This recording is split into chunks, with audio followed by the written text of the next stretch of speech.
Hello everyone, मैं हूं अनुज तोमर और आज हम लोग यहाँ पे देखने वाले हैं नरेटिव पोइट्री, जो कि फॉर्म्स ऑफ लिटरेचर हम लोग कल डिस्कस कर रहे थे। तो हमने आज कहा था कि पोइट्री हम लोग शुरू करेंगे। तो पोइट्री जो है वो नरेटिव पोइट्री, जो कि पहला पार्ट है पोइट्री का, तो आज हम लोग यहाँ पे इसको शुरू कर रहे हैं।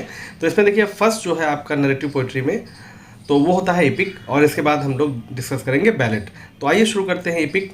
A long narrative poem containing details of heroic deeds. यानी कि हमने कल ही बताया था कि जो एपिक होती है वो किसी भी भाषा में सबसे बड़ी अगर रचना माना जाता है, कंपोजिशन माना जाता है, तो वो होती है एपिक।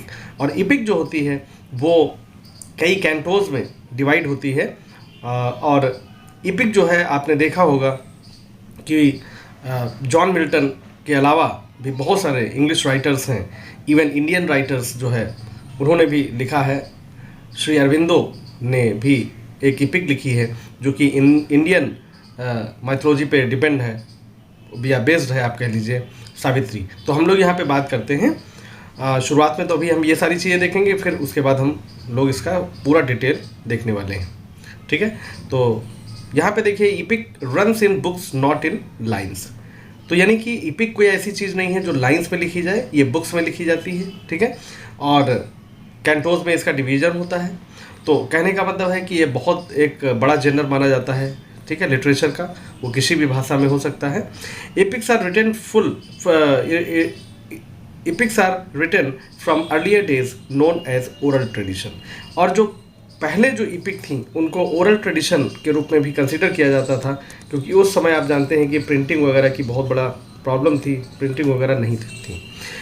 कैरेक्टरिस्टिक्स ऑफ एपिक देखिए, तो एपिक के बारे में है, an epic begins with an invocation to the muse. यानी कि गॉडेस ऑफ म्यूज, या आप जैसे हिंदी में अगर आप कहें तो जैसे हिंदी में आप एपिक लिखते हैं तो किसी न किसी गॉडेस, जैसे अपने यहाँ जो है माँ शारदे को हम लोग क्या करते हैं, हम लोग उनकी प्रार्थना करते हैं। कोई भी अच्छा काम जब शुरू होता है तो प्रार्थना करके, ठीक है, माँ सरस्वती की प्रार्थना करते हैं। ऐसे ही यहाँ पे इनोकेशन होता है to the goddess of muse, और muse goddess of poetry consider की जाती है। देखिए लिखा है यहाँ पे म्यूज़ यानी कि गॉडेस ऑफ पोइट्री।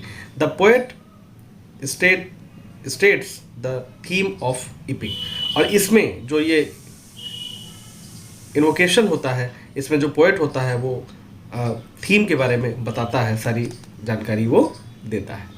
नेक्स्ट देखते हैं, the narrative opens in medias res. ठीक है, जो नरेटिव होता है वो मीडिया रेस में ओपन होता है।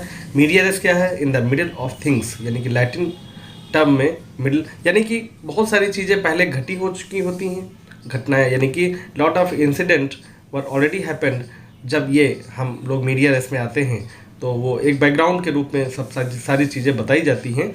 यहाँ पे देखिए, flashbacks are used to connect the audience. Flashback का मतलब जैसे कोई घटना घट चुकी है और उसके बारे में हमने पहले जानकारी दे दिया, फिर कंटिन्यू हमने चीज़ों को किया जिससे कि ऑडियंस अवेयर हो जाए।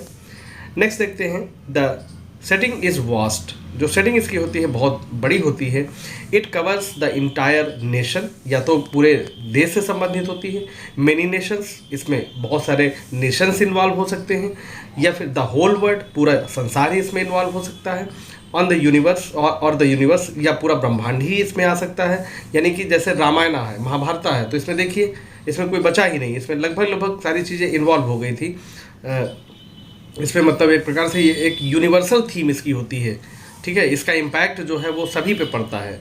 It shows divine intervention in human affairs, और एक प्रकार से दैवीय जो है इंटरवेंशन होता है ह्यूमन अफेयर्स में, इसको आप कह सकते हैं। There is an involvement of supernatural forces like gods, angels, demons. यानी कि जो भी आपकी एपिक होती हैं वो नॉर्मल नहीं होती हैं, सुपर नेचुरल होती हैं। सुपर नेचुरल इन कैसे होती हैं? उसमें गॉड्स इन्वॉल्व होंगे, उसमें एंजल्स होंगे, उसमें डेमन्स होंगे, यानी कि अच्छाई और बुराई दोनों बहुत ही बड़े स्तर की होती हैं। द हीरो इज़ आउटस्टैंडिंग, और जो हीरो होता है वो बहुत ज़्यादा पावरफुल होता है, और कहीं ना कहीं जो बुराई है, ठीक है, उसको वो अपनी ताकत से जो कि हीरो होता है, और हीरो जो है वो क्या काम करता है, वो अच्छाई के लिए काम करता है, अच्छाई के लिए लड़ता है।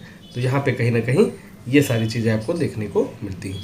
It contains long formal speeches by main character. Main character जो है वो फॉर्मल स्पीचेस देता है, लॉन्ग फॉर्मल स्पीचेस देता है।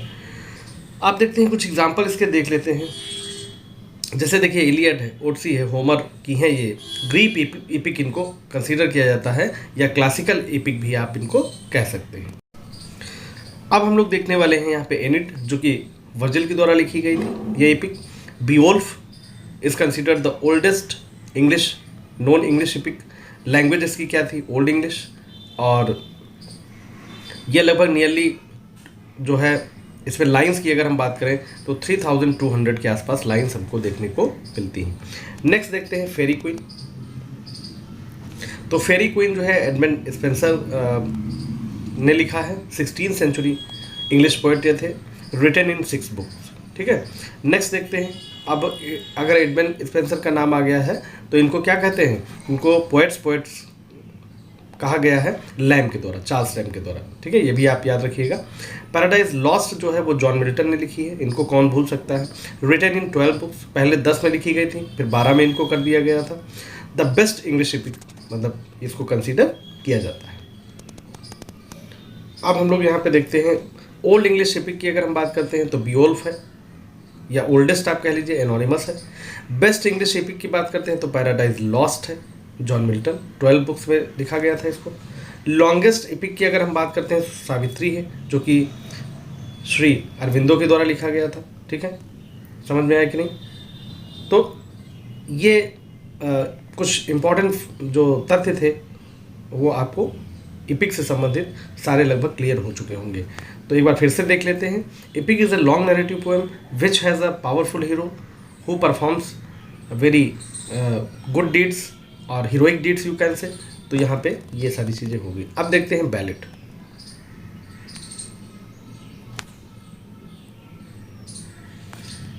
बैलेट की अगर बात करते हैं तो इसमें देखिए, a poem that tells a story, it is usually, ठीक है, आमतौर पर क्या होता है, क्या इसको कहते हैं, रिटन इन 4 लाइन स्ट्रेंजास, यानी कि जो इसकी कैरेक्टरिस्टिक्स है वो है 4 स्ट्रेंजा की।